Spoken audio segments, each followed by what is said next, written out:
Suma teológica. Parte segundo Zundantindae. Cuestión 107. La ingratitud. Trataremos a continuación acerca de la ingratitud.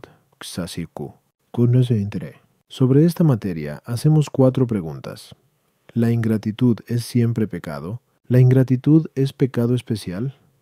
¿Toda ingratitud es pecado mortal? ¿Debe evitarse el hacer beneficios al ingrato? Artículo 1. ¿La ingratitud es siempre pecado? Lat. Objeciones por las que parece que la ingratitud no siempre es pecado. Juan. Porque dice Séneca en De Benef que ingrato es aquel que no recompensa el beneficio. Pero a veces no se podría hacer esto sin pecado, como en el caso del hombre que ayuda a otro hombre a pecar. Luego, como no es pecado abstenerse de pecar, parece que la ingratitud no siempre es pecado. Tú, depende del pecador todo pecado, porque como dice San Agustín, nadie peca en lo que no puede evitar, pero a veces el pecador no puede evitar la ingratitud, por ejemplo, cuando no tiene con qué recompensar.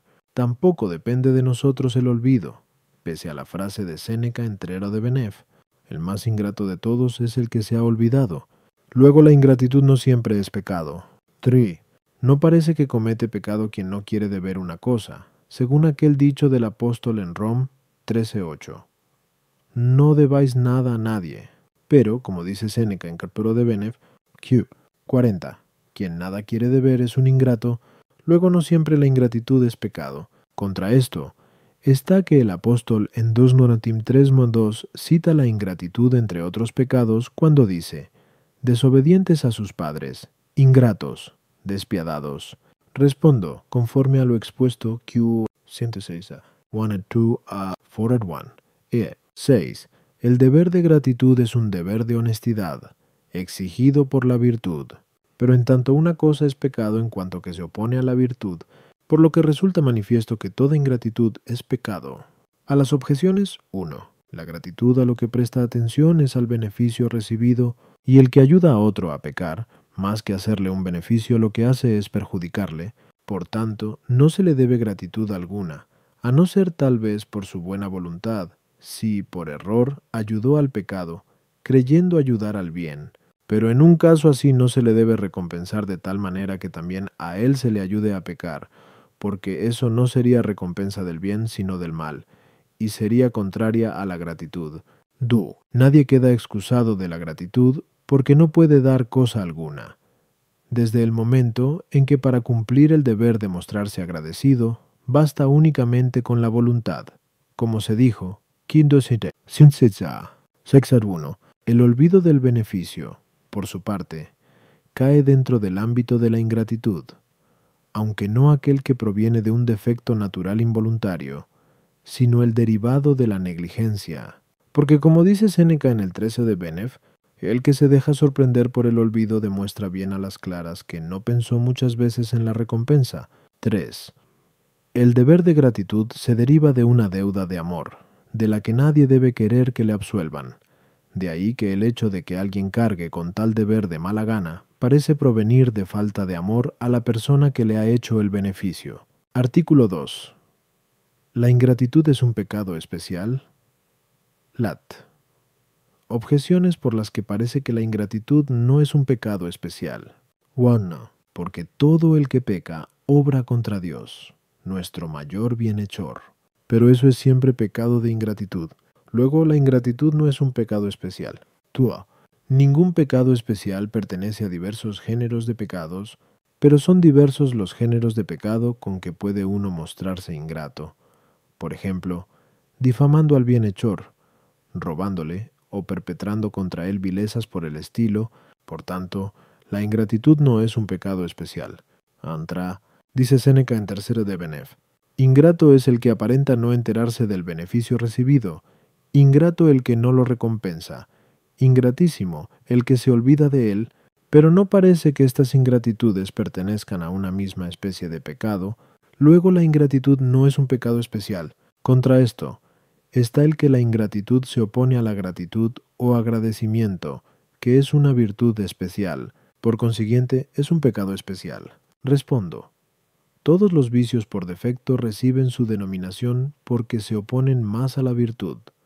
Como se opone más a la liberalidad, la iliberalidad que la prodigalidad.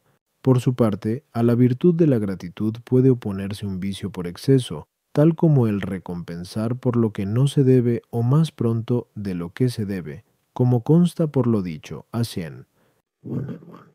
Cisa 4. Pero más aún se le opone el vicio por defecto, porque en ella, conforme a lo ya explicado, que 106 a 6, se da incluso una cierta tendencia a excederse, en consecuencia, es de la falta de gratitud de donde, propiamente hablando, se toma el nombre de ingratitud, y todo defecto o privación se especifica por su hábito opuesto, pues la diferencia entre ceguera y sordera es la misma que hay entre la vista y el oído. Por consiguiente, así como la gratitud o agradecimiento es una virtud especial, la ingratitud asimismo es un pecado especial. Tiene, sin embargo, la ingratitud diversos grados, escalonados según el orden que entre sí guardan los diversos requisitos de la gratitud. El primero es, por parte del hombre, el reconocimiento del beneficio recibido. El segundo, alabarlo y dar las gracias. El tercero, recompensarlo según las propias posibilidades y de acuerdo con las circunstancias de lugar y tiempo.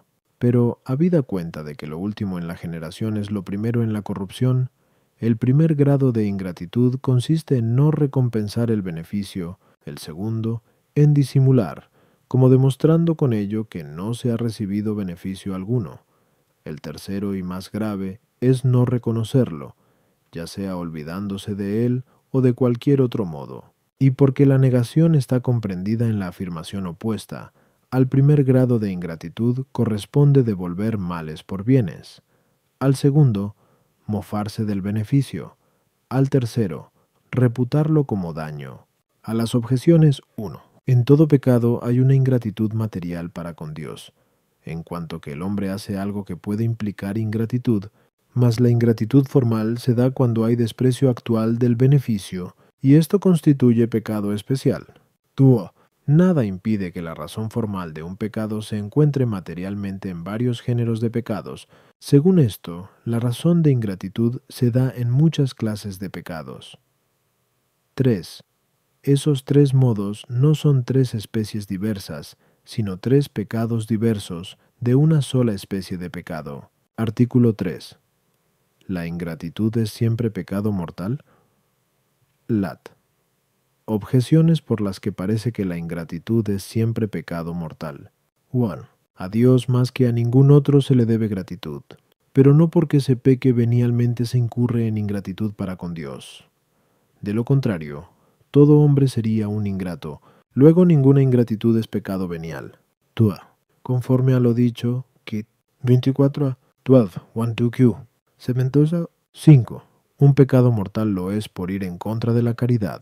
Pero la ingratitud se opone a la caridad, que es de donde procede el deber de gratitud. Como antes dijimos, que 106 de du. Por tanto, la ingratitud siempre es un pecado mortal. 3. Dice Séneca en su De Benef: esta es la ley del beneficio, que el bienhechor debe olvidarse de él lo antes posible, que el beneficiado debe recordarlo, pero el motivo por el que aquel debe olvidarlo es, según parece, para que así desconozca el pecado del beneficiado si resulta que es un ingrato. Esto estaría de más si la ingratitud fuese un pecado venial. Por tanto, la ingratitud siempre es pecado mortal. Contra esto está el que a nadie se le debe poner en camino para pecar mortalmente. Ahora bien, como dice Séneca, a veces se debe engañar a la persona socorrida, de modo que reciba el beneficio sin saber de quién procede, lo que parece encaminar al beneficiado por la vía de la ingratitud. Luego la ingratitud no siempre es pecado mortal.